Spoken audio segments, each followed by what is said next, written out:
ଶନିଦେବଙ୍କର କୃପାରୁ ଏହି ଦୁଇଟି ରାଶି ନିଜ ଜୀବନରେ କିଛିଟା ଉନ୍ନତି କରିବାକୁ ଯାଉଛନ୍ତି ଏବଂ ସେମାନେ ଚାହୁଁଥିବା ସେ ସବୁ କାର୍ଯ୍ୟ ଆଗକୁ ସଫଳତାର ସହିତ ପୂରଣ ହେବା ପାଇଁ ଯାଉଛି ଏବଂ ନିଜ ଜୀବନରେ ଆଶା କରିଥିବା ସେ ସବୁ ଜିନିଷ ଯାହା ପୂର୍ବରୁ ସେମାନେ ପ୍ରାପ୍ତ କରିପାରିନଥିଲେ ଏବଂ ସେମାନେ ଅନେକ ଦିନରୁ ସେ ସବୁ ଜିନିଷକୁ ଆଶା କରିଥିଲେ ତାହା ବର୍ତ୍ତମାନ ଠାରୁ ସେମାନେ ପ୍ରାପ୍ତ କରିପାରିବେ ବା ଲାଭ କରିପାରିବେ। ଶନିଦେବଙ୍କର କୃପା ଏହି ଦୁଇଟି ରାଶିମାନଙ୍କର ଉପରେ ସଦାସର୍ବଦା ରହିଛି ଏବଂ ଏହି ଦୁଇଟି ରାଶି ଆଗାମୀ ସମୟରେ ନିଶ୍ଚିତ ଭାବେ ନିଜ ଜୀବନର ସବୁ ଦୁଃଖକୁ ଦୂର କରି ନିଜ ଜୀବନକୁ ଉନ୍ନତି ଆଡ଼କୁ ନେଇଯିବେ ଏବଂ ଲାଭ କରିପାରିବେ।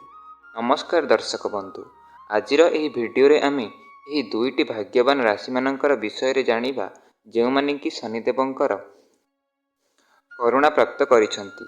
ତେବେ ବନ୍ଧୁମାନେ, ଆପଣ ଏହି ଭିଡ଼ିଓକୁ ଗୋଟେ ଲାଇକ୍ କରି ତଳେ ଜୟ ଶନିଦେବ କମେଣ୍ଟଟିଏ କରି ରଖନ୍ତୁ ଏବଂ ଜାଣନ୍ତୁ ଯେ କେଉଁ ଦୁଇଟି ରାଶି ଯେଉଁମାନେ କି ଶନିଦେବଙ୍କର କୃପାକୁ ପ୍ରାପ୍ତ କରିଛନ୍ତି ଏବଂ ଆଗାମୀ ସମୟରେ ନିଜ ଜୀବନରେ କିଛିଟା ଉନ୍ନତି କରୁଛନ୍ତି। ତେବେ ଫ୍ରେଣ୍ଡସ୍, ନମ୍ବର 1ରେ ଯେଉଁ ରାଶି ରହୁଛି ତାହା ହେଉଛି ବୃଷ ରାଶି।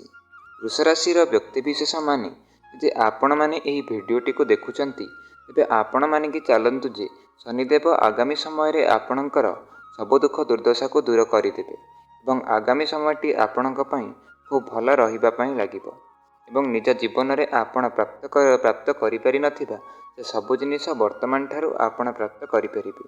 ଆପଣ ଶନିବାର ଦିନ ଶନିଦେବଙ୍କୁ ପୂଜା କରନ୍ତୁ ଏବଂ ଦୀପ ଦାନ କରନ୍ତୁ ଏବଂ ମନେ ରଖନ୍ତୁ ଯେ ଦୀପରେ ଆପଣ ସୋରିଷ ତେଲ ଦେବା ପାଇଁ କୌଣସି କଳା ରଙ୍ଗର ବସ୍ତ୍ର ଶନିବାର ଦିନ ଆପଣ ଶନିଦେବଙ୍କୁ ଦିଅନ୍ତୁ। ଯଦି ଆପଣଙ୍କର ଘରର ପାଖରେ ଶନି ମନ୍ଦିର ଅଛି ତେବେ ନିଶ୍ଚିତ ଭାବରେ ସେଠାକୁ ଯାଆନ୍ତୁ ଏବଂ ଭୋଗ ଏବଂ ଆରାଧନା କରନ୍ତୁ। ନିଶ୍ଚିତ ଭାବରେ ଆପଣ ସେଠାରେ ମଧ୍ୟ ଦୀପଟିଏ ଦାନ କରନ୍ତୁ। ଏହା କରିବା ଫଳରେ ବୃଷ ରାଶିର ବ୍ୟକ୍ତିବିଶେଷମାନେ ନିଶ୍ଚିନ୍ତ ହୋଇ ରୁହନ୍ତୁ। ଖୁବ୍ କମ୍ ସମୟରେ ଆପଣମାନେ ନିଜ ଜୀବନର ସବୁ ଆଶା କରିଥିବା ଜିନିଷକୁ ପ୍ରାପ୍ତ କରିପାରିବେ ଏବଂ ନିଜ ଜୀବନରେ ଆଲୋକମୟ ହୋଇଯିବ। ନମ୍ବର 2ରେ ଯେଉଁ ରାଶି ରହୁଛି ତାହା ହେଉଛି ଧନୁରାଶି। ବୃଷ ରାଶିଙ୍କ ଭଳି ଧନୁରାଶିର ବ୍ୟକ୍ତିବିଶେଷମାନେ ମଧ୍ୟ ଆଗାମୀ ସମୟରେ ଅର୍ଥାତ୍ ବର୍ଷ 2024ର ଆଗାମୀ ମାସ ମଧ୍ୟରେ ସେମାନେ ନିଜ ଜୀବନରେ ଉନ୍ନତି କରିପାରିବେ। ବିଶେଷ କରି ଆର୍ଥିକ ସମସ୍ୟା ଯଦି ଆପଣଙ୍କର ରହୁଥିଲା ତେବେ ନିଶ୍ଚିତ ଭାବରେ ଆପଣ ସେ ସବୁକୁ ଦୂରେଇ ଦେଇପାରିବେ ଏବଂ ଆଗାମୀ ସମୟରେ ଆପଣ ପ୍ରାପ୍ତ କରିପାରିନଥିବା ଜିନିଷକୁ ପ୍ରାପ୍ତ କରିଦେଇପାରିବେ। ଯଦି ଆପଣ ବେରୋଜଗାର ଥିଲେ ଏବଂ ଆପଣ କୌଣସି ଜାଗାରେ ଅର୍ଥକୁ ନିବେଶ କରିଥିଲେ ଏବଂ ସେଠାରୁ ଆପଣ ପଇସା ପାଉନଥିଲେ ବା ଆପଣଙ୍କର ପଇସା ଅଟକି ଯାଇଥିଲା, କୌଣସି କାର୍ଯ୍ୟରୁ ଆପଣ ଚାହୁଁଥିବା ସଫଳତା ପାଇପାରୁନଥିଲେ ଏବଂ ନିଜ ପରିବାରରେ ବା ସମାଜରେ ଆପଣ ପ୍ରଶଂସା ପାଇପାରୁନଥିଲେ, ନିଜ ଜୀବନରେ ଆପଣ ହାରିଯାଇଥିଲେ କିମ୍ବା କୌଣସି କାର୍ଯ୍ୟରୁ ଆପଣ ଦୁଶ୍ଚିନ୍ତାରେ ରହୁଥିଲେ, ଏହି ପ୍ରକାରର ସମସ୍ୟା ଯଦି ଆପଣଙ୍କର ଥିଲା ତେବେ ଧନୁରାଶିର ବ୍ୟକ୍ତି ଆଦୌ ଡରିବାର ଆବଶ୍ୟକତା ନାହିଁ।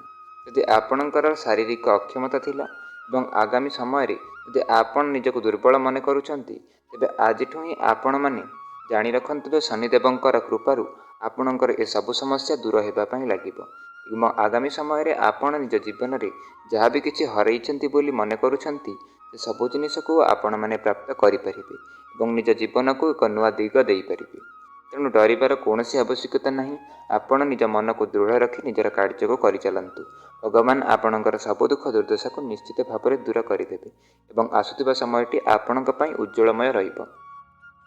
ତେବେ ଦର୍ଶକ ବନ୍ଧୁ, ଏହି ଥିଲା ସେହି ଦୁଇଟି ରାଶି ଯେଉଁମାନଙ୍କର ଗ୍ରହ ଏବେ ସୁଚଳନ କରୁଛି, ଫଳରେ ଆଗାମୀ ସମୟରେ ଏମାନେ ଲାଭବାନ ହେବା ପାଇଁ ଯାଉଛନ୍ତି। ଯଦି ଆପଣଙ୍କର ରାଶି ଏହି ରାଶି ମଧ୍ୟରେ ରହୁନାହିଁ ତେବେ ଆପଣମାନେ ମଧ୍ୟ ନିଜ କାର୍ଯ୍ୟକୁ ଜାରି ରଖନ୍ତୁ। ଖୁବ୍ କମ୍ ସମୟ ମଧ୍ୟରେ ଆପଣ ବି ସଫଳତା ପାଇପାରିବେ। ଯଦି ଭିଡ଼ିଓଟି ପସନ୍ଦ ଆସିଥାଏ ନିହାତି ଭାବରେ ଗୋଟେ ଲାଇକ୍ କରନ୍ତୁ ଏବଂ ଭକ୍ତିର ସହକାରେ ଜୟ ଶନିଦେବ କମେଣ୍ଟଟିଏ କରି ରଖନ୍ତୁ। ଧନ୍ୟବାଦ।